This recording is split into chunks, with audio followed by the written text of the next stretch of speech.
Hai, Assalamualaikum dan juga salam sejahtera. Anda bersama saya Hafiz Rosli dan juga Gigi Ahmad dalam Awani Pagi segmen Realiti Rakyat.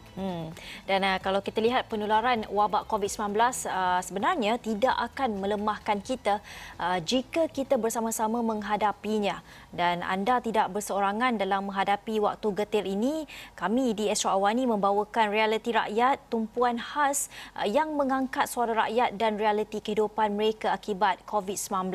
Untuk rakyat, anda boleh menghubungi Astro Awani, dan untuk kepimpinan, Astro Awani akan memberi peluang kepada setiap wakil rakyat yang anda lantik untuk menyuarakan realiti di kawasan anda. Dan ekonomi juga adalah penting, oleh itu dari sekecil-kecil usahawan mikro sehinggalah perniagaan gedung besar, ini merupakan platform untuk anda suarakan isu dan inovasi yang diperlukan, kerana setiap masalah, segala kegusaran akan kami bawakan di Astro Awani. Tiada yang tertinggal, tiada yang terpinggir, kerana Astro Awani prihatin dan kekal di rumah kita, jaga kita untuk hapuskan COVID-19.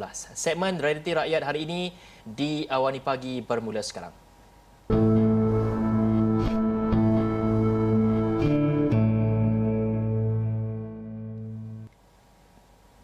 Ya, ketika penularan pandemik COVID-19 melanda seluruh dunia, sebilangan besar negara telah menerima impak apabila aktiviti ekonomi tidak dapat berjalan seperti biasa. Dan mana tidaknya apabila banyak negara melaksanakan lockdown, rakyat diperintah untuk duduk di rumah sehinggakan hanya essential service ataupun perkhidmatan penting sahaja dibenarkan beroperasi. Dan dalam konteks Malaysia, kita menyaksikan beberapa langkah diambil dalam melonggarkan sekatan bagi membolehkan aktiviti sosial dan ekonomi dapat dibuka semula menerusi pelaksanaan Perintah Kawalan Pergerakan Bersyarat sejak 4 Mei lalu. Dan beberapa sektor ekonomi dibuka bagi membolehkan penjanaan pendapatan dan ekonomi dapat tumbuh semula. Dan dalam segmen Realiti Rakyat kali ini, kita ingin mendekati suara dan isi hati pemain industri di Kedah dan organisasi naungannya. Bagaimana mereka mendepani detik-detik suram yang mencabar ini. Dan di talian Skype ketika ini, kita ingin memperkenalkan Datuk Tang En Kiang, merupakan Presiden Dewan Perniagaan dan Perindustrian Cina Kedah, KCCC, dan juga kita bawakan sekali bersama Srikan Sebastian, merupakan Presiden Dewan Perniagaan dan Perindustrian India Negeri Kedah, KICCI. Selamat pagi kepada kedua-duanya. Selamat pagi. Okey, dapat kita teruskan kepada perbincangan kita. Mungkin Datuk Tang terlebih dahulu, apakah jenis aktiviti ekonomi utama bagi masyarakat Cina di Kedah dan berapa banyakkah syarikat dan juga usahawan yang bernaung di bawah Dewan Perniagaan dan Perindustrian ini? Terima kasih Astro Awani. Buat sekarang ni Dewan Perniagaan Cina ni mempunyai ahli lebih kurang 1,200 orang. Dan aktiviti ahli kami ialah kebanyakan dalam bidang retailer ataupun peruncit dan juga services. Ada juga yang melibat diri dalam manufacturing ataupun perkilangan, dan kebanyakan ahli kami ini adalah PKS ataupun peniaga kecil dan sederhana. Ya. Baik, kalau dapat diulaskan sedikit, mungkin Syarikat dapat jelaskan berapa banyak agaknya syarikat yang bernaung di bawah Dewan Perniagaan dan Perindustrian, dan juga apakah aktiviti utama bagi masyarakat India pula? Selamat pagi Astro Awani. Lebih dahulu saya ingin ucapkan tahniahlah kepada Yang Amat Berhormat Menteri Besar baru Negeri Kedah, Muhammad Sanusi Muhammad Noh. Sebelum saya teruskan, kalau kita perhatikan masyarakat India, pengkhususannya adalah kebanyakan dalam sektor makanan, dan juga makanan bermaksud restoran dan juga services. Banyak terlibat dalam services. Boleh kata 60-70% masyarakat India ni terlibat dalam sektor services. Dan juga kita ada metal trading. Metal trading juga satu industri yang agak penting lah, yang banyak diceburi oleh masyarakat India. Jadi kalau kita tengok, kebanyakannya dalam sektor SME, dan boleh kata kita ada lebih kurang dalam overall member kami adalah dalam lebih kurang 300 orang, dan tetapi kami juga mewakili keseluruhan ahli perniagaan masyarakat India di negeri Kedah, dan mungkin ini mencecah ke angka lebih kurang 2,000 peniaga India di negeri Kedah. Saya nak beralih ke Datuk Tang. Kita nak tahu juga sektor peruncitan dan perdagangan antara yang terjejas teruk. Kita faham dan mereka mengharapkan kepada kemasukan pelanggan di premis mereka. Dan apabila PKP dan yang awal itu kita telah dilaksanakan, sebenarnya berapa banyak perniagaan atau perdagangan yang terjejas? Sektor yang paling teruk terjejas adalah sektor hardware dan sektor yang bersangkutan dengan pembinaan. Jadi sektor ni kalau kita lihat kekurangan bisnes volume dalam tempoh ini adalah lebih kurang 50%. Jadi kami rasa sektor ini yang amat terjejas. Dan juga sektor lain adalah sektor seperti makanan, restoran dan juga sektor perhotelan. Sektor ini adalah sektor-sektor yang paling terjejas waktu ini. Baik, Syarikat, kalau kita tengok, kalau kita melihat kepada jumlah pelaburan yang luar biasa yang telah dicatatkan, iaitu sebanyak 14.7 bilion ringgit yang dicapai Kedah untuk pelbagai sektor, dengan pelaburan untuk sektor pembuatan sebanyak 11.5 bilion ringgit, sehingga meletakkan tangga ketiga Kedah sebagai tangga ketiga selepas Selangor dan juga Pulau Pinang, dan sudah pasti ia menyumbangkan kepada pertumbuhan ekonomi yang pesat dan juga dari segi pertambahan rizab kerajaan negeri. Dan bagaimana anda melihat kalau kita dapat saksikan kepada angka-angka yang saya sebutkan tadi, hasil kerjaan ini boleh membantu pemain industri ekonomi untuk dapat meneruskan kelangsungan mereka ketika PKP ini? Okey. Pelabur asing iaitu 14 bilion itu kebanyakan adalah dalam bentuk FDI, Foreign Direct Investment. Jadi FDI ini akan mewujudkan peluang pekerjaan untuk remaja-remaja ataupun keseluruhan rakyat negeri Kedah. Mungkin 3,000, 4,000 orang remaja kita yang berkelayakan akan diserap masuk dalam industri-industri ini. Khususnya kalau kita tengok di Kulim High-Tech Park dan juga di kawasan Bukit Selambau, di mana kita ada kilang kayu, industri from China yang melabur di sana. Tetapi selain daripada itu, apa yang kita selalu tekankan, adakah sektor-sektor ini secara langsung akan memberi peluang kepada industri-industri yang feeding industri. Ini yang kita kena pastikan. Pastikan syarikat-syarikat tempatan ini dah bersedia untuk memberi perkhidmatan yang diperlukan.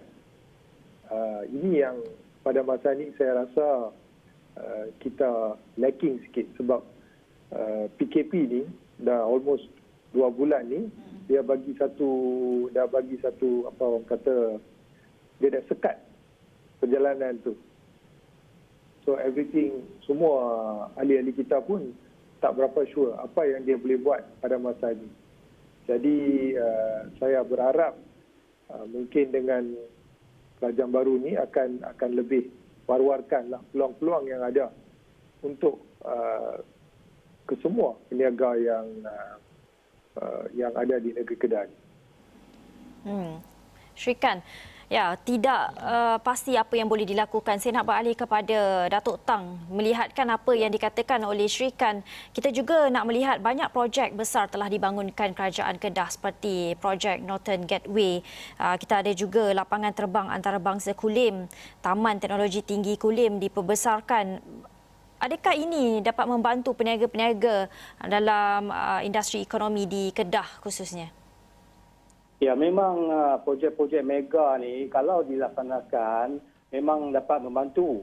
Tapi buat masa sekarang ni kerana PKP dan juga projek-projek mega ni seperti projek Kulim Airport ni belum dilaksanakan lagi. Jadi kesan positif projek mega ni belum dirasai oleh peniaga-peniaga kecil waktu ni. Saya harap kerajaan baru Kedah ni baru yang ditubuhkan 2-3 hari yang lepas boleh teruskan mega projek yang telah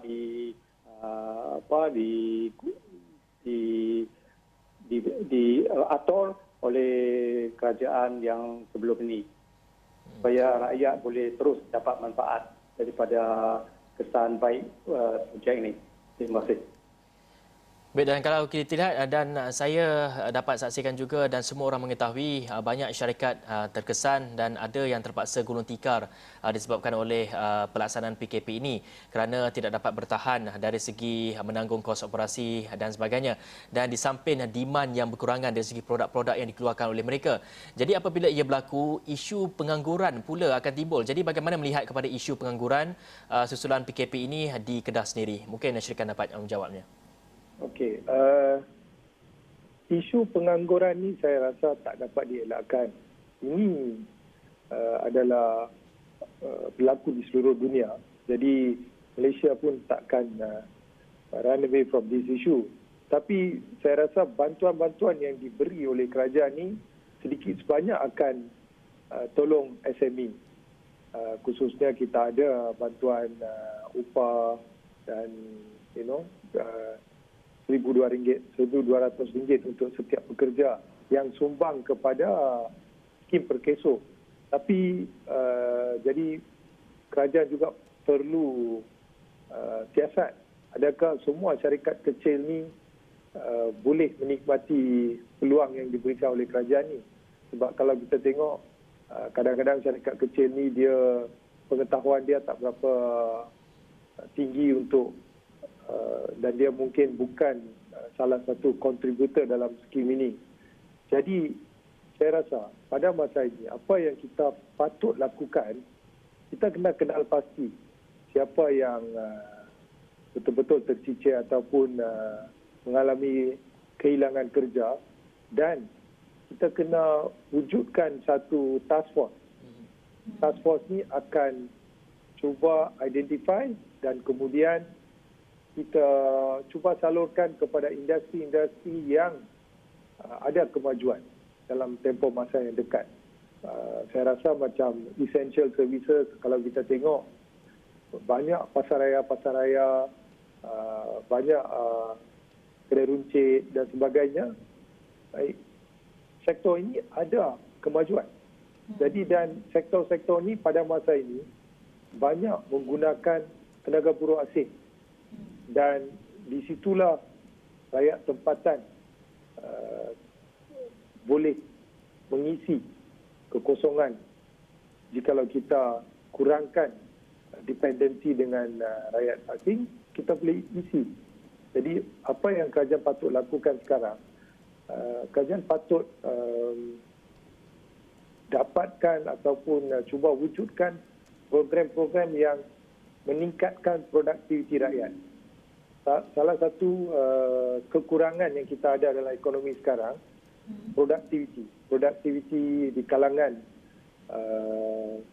masyarakat tempatan ni agak kurang sikit. Sebab tu kita selalu bergantung kepada buruh asing. Jadi kalau kita dapat rectify ataupun perbetulkan isu produktiviti ini, saya rasa kita mungkin dapat membantu orang-orang yang kehilangan kerjaan dalam masa yang agak cepat.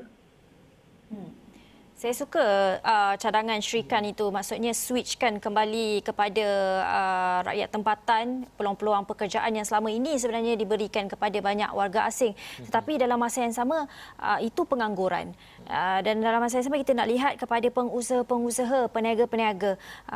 Kedua-duanya Datuk Tang dan juga Syirikan ada memberikan banyak perkataan-perkataan ataupun harapan kepada kerajaan baru mengenai bantuan-bantuan. Dan sebenarnya apa model perniagaan atau pendekatan yang boleh dicadangkan kepada kepimpinan baru Kedah untuk kita nak bantu balik bangunkan ekonomi pasca PKP ini, Datuk Tang?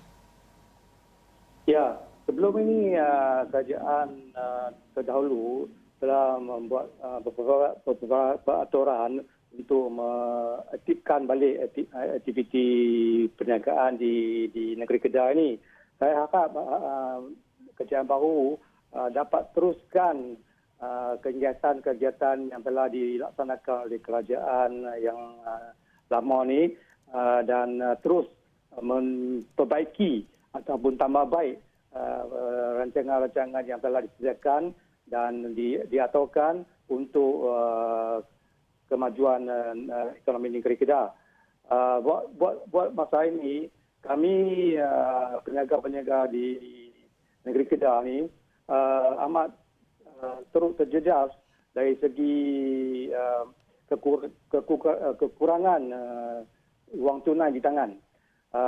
Kerana tidak ada cash flow, mana kebanyakan peniaga-peniaga terpaksa gulung tikar kerana tidak mampu lagi membiayai operasi syarikat dalam tempoh PKP ini.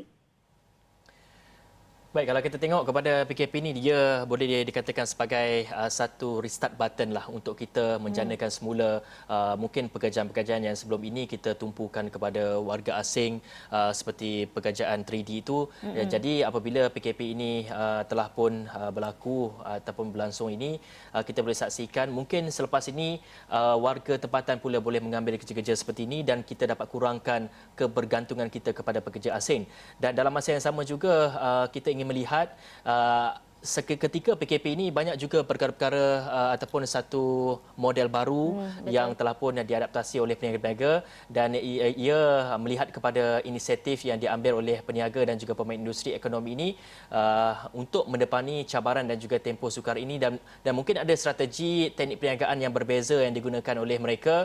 Dan adakah penggunaan platform digital digunakan sepenuhnya oleh perusahaan ini sebagai untuk kita mengadaptasi kepada new normal ataupun normal baru ini dalam pemasaran dan juga promosi sesuatu produk? Mungkin Syirikan boleh jawabnya. Okey. Saya rasa pada masa ini, khususnya lepas PKP, platform digital adalah satu bidang yang tak dapat dielakkan. You have to either terlibat atau tidak terlibat. Kalau tidak terlibat, 100% kita akan tercicir. Sebab saya banyak tekankan di semua webinar ataupun interview, digital platform adalah salah satu konsep yang paling penting untuk services sector. Digital platform dan juga IR 4.0. Jadi IR 4.0 mungkin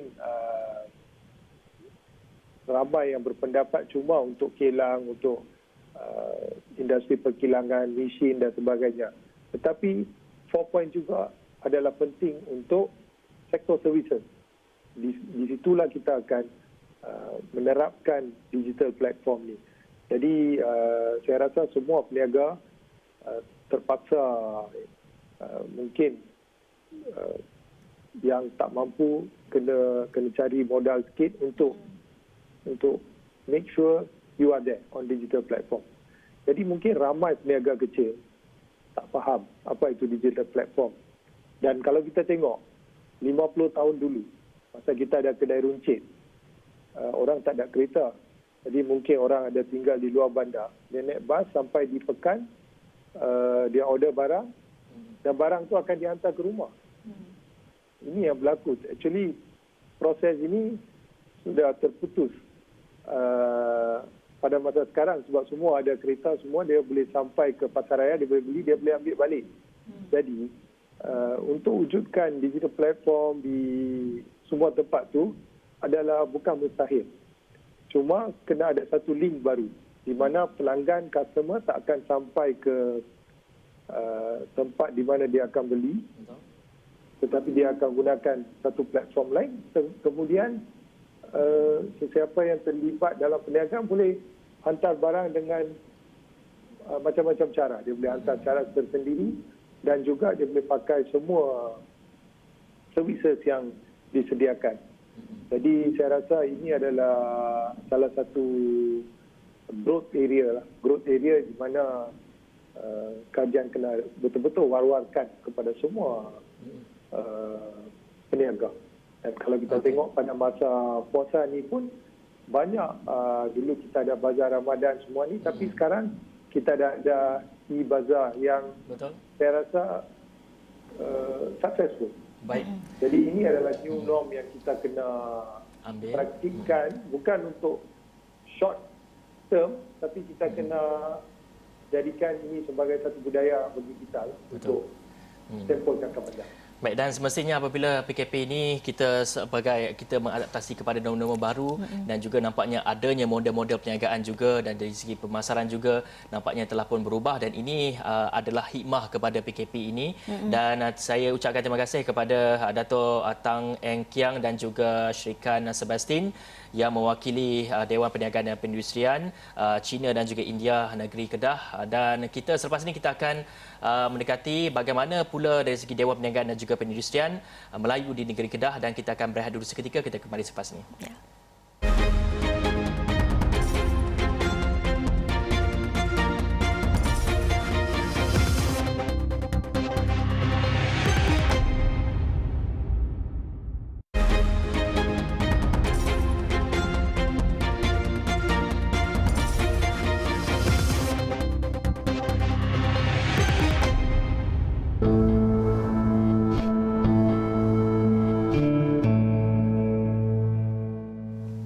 Bertemu lagi dalam Realiti Rakyat bersama saya Gigi dan juga Hafizi. Tadi kita dah menemu bual dua wakil Presiden Dewan Perniagaan dan Perindustrian China Kedah, Dato' Tang Eng Kiang, dan juga Presiden Dewan Perniagaan dan Perindustrian India Negeri Kedah iaitu Syrikan Sebastian, yang mana kedua-duanya mempunyai cadangan yang sangat baik bila Syrikan mencadangkan bahawa pengangguran perlu diisi dengan banyak warga tempatan. Manakala Dato' Tang ada mengatakan bahawa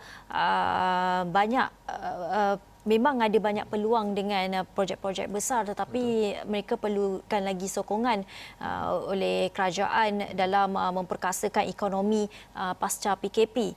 Dan besar harapan kedua mereka, dan kali ini kita ingin bersama dengan Datuk Muhammad Zayad bin Mat Ismail yang juga merupakan yang di-Pertua Dewan Perniagaan Melayu Negeri Kedah. Assalamualaikum, selamat pagi Datuk. Selamat pagi Datuk. Selamat pagi. Baik Datuk, sebelum kita bincang lebih lanjut, mungkin Datuk dapat ceritakan sedikit apakah cabaran yang dihadapi oleh pemain industri ketika penularan COVID-19 ini yang memaksa PKP dijalankan di seluruh negara, dan bagaimana agaknya peniaga-peniaga ini terjejas dengan PKP ini, dan mungkin Datuk ada data berapa peratusan ataupun jangkaan kerugian ditanggung oleh peniaga dan juga pemain industri di Kedah ini? Rata-rata semua kita tahu sejak COVID-19 ini semua perniagaan terpaksa diberhentikan, dan banyak perniagaan ini pada waktu awal diorang tak berapa banyak masalah kerana masih ada modal pusingan yang tidak digunakan untuk perniagaan untuk dibuatkan perbelanjaan. Tapi selepas sekian lama perniagaan mereka ini terhenti, dan sekarang ini banyak perniagaan telah dibenarkan semula untuk dijalankan perniagaan, maka modal untuk kickstart balik perniagaan ini mungkin agak terhad, dan banyak dana-dana yang mana kerajaan sediakan tak betul-betul sampai kepada PKS ataupun peniaga-peniaga. Inilah satu cabaran kepada peniaga-peniaga untuk memulakan semula perniagaan mereka balik. Dan semalam kalau kita tengok Kementerian Pembangunan Usahawan telah mengeluarkan satu kenyataan dengan perbincangan dengan Kementerian Kewangan di mana semua perniagaan boleh berjalan 100%. Itu adalah satu langkah yang baik, dan cabaran pada waktu ini adalah untuk mendapatkan modal dan inilah amat-amat terhad dan kebanyakan saya rasakan di segi peratusan kemungkinan dalam 50% peniaga-peniaga yang bukan berniaga essential item. Ini adalah satu cabaran yang agak mencabar kepada peniaga-peniaga ini untuk memulakan perniagaan mereka balik. Kerana peniaga-peniaga yang bukan essential item, yang bukan dalam barang-barang keperluan, mereka ini adalah terhenti 100%. Dan selama terberhenti itu, mereka memerlukan satu kos untuk menanggung pekerja-pekerja dan sebagainya. Inilah satu cabaran yang agak mencabar. Ya, Datuk Zayed. Ya. Tadi Datuk Zayed ada menyentuh mengenai perusahaan kecil dan sederhana PKS dan perusahaan mikro yang menjadi antara perusahaan penting kalau kita tengok untuk masyarakat Melayu. Kita juga nak tahu apakah bantuan dan insentif yang sudah dilaksanakan dan sudah diberi atau yang akan dirangka dalam kita nak suburkan kembali aktiviti ekonomi mereka yang terjejas ni. Bantuan-bantuan seperti kita sekarang ini, kita banyak Dewan berhubung dengan sektor kerajaan yang mana ada banyak peniaga-peniaga kita yang menggunakan bangunan-bangunan kerajaan. Mereka ini banyak telah mendapat waiver, itu pengecualian sewa. Itu adalah satu. Tapi untuk memulakan satu dana untuk modal pusingan ini adalah amat penting. Dan kita lihat baru ini banyak dana yang telah disalurkan kepada bank. Tapi agak sukar kerana banyak permohonan-permohonan yang dihantar kepada bank sampai sekarang ini banyak yang tidak dapat diproses dan apa yang saya dapat tahu banyak dana-dana ini sudah habis dan tidak mencukupi. Dan kita di peringkat Dewan amat mengalu-alukan supaya kerajaan untuk menambah dana-dana ini supaya dapat mencepatkan permulaan semula peniaga-peniaga kecil dan sederhana ini. Baik, dan selain daripada bantuan yang diberikan, sudah pastinya ada inisiatif-inisiatif yang disarankan oleh pihak Dewan Perniagaan Melayu untuk merancangkan semula ekonomi bagi peniaga-peniaga dan juga perusahaan kecil sederhana PKS ini. Dan kami sebenarnya tidak banyak masa dan sekali lagi kita ingin mengucapkan terima kasih kepada Datuk Muhammad Zayed bin Mat Ismail yang di-Pertua Dewan Perniagaan Melayu Negeri Kedah kerana sudah berkongsi kepada kita mengenai cabaran yang dihadapi dan juga apakah inisiatif-inisiatif yang dijalankan untuk merancangkan kembali ekonomi di negeri Kedah ini. Dan untuk itu awani pagi segmen Realiti Rakyat berakhir di sini. Saya Hafiz Rosli dan saya Jijak Ahmad. Terima kasih kerana menonton. Bye.